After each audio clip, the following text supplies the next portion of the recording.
السلام عليكم ورحمة الله وبركاته، ازيكم عاملين ايه؟ يا رب دايما تكونوا بخير.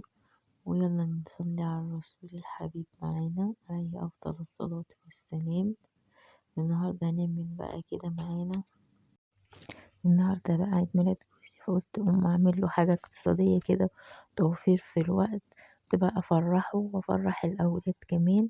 فقلت بقى ايه، قعدت أفكر فقلت أعمل الطريقة دي.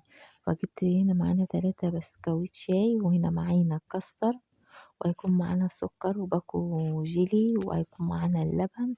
وهنشوف بقى هنعمل ايه.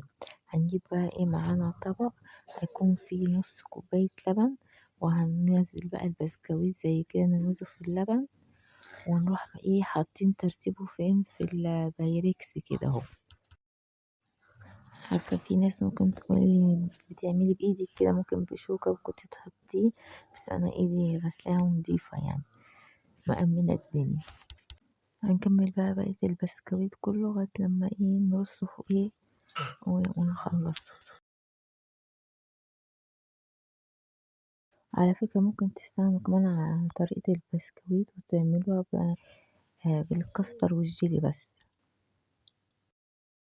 وده بقى بعد ما رصيناه كده هوت في الصينية.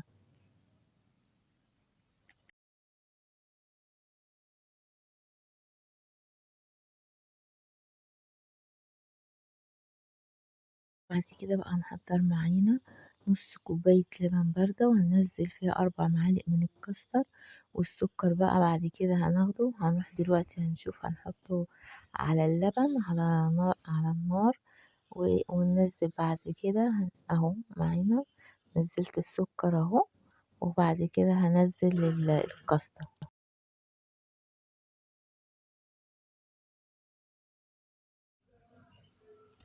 هنقعد بقى نقلبها لغاية لما تتقل كده هو. اه هنشوف معانا هنلاقيها ايه لغاية لما تقلي كده. بعد كده هنجيب بقى باكو الجيلي، ونكون غاليين كوباية مية مغلية، وهننزل ايه عليها. وهكون بقى صبينا الكاستر في البايركس، وبعد كده هننزل بقى بطبقة الجيلي ايه عليها.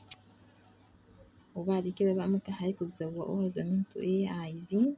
اهي كانت طبقة الكاستر، بعد كده الجيلي، وانا بقى زوقته بالطريقة دي. كل واحد زي ما بيحب بقى وذوقه في التزويق. وطلعت بقى معايا بالشكل. يا رب يكون الفيديو عجبكم، متنسوش بقى تشتركوا في القناة.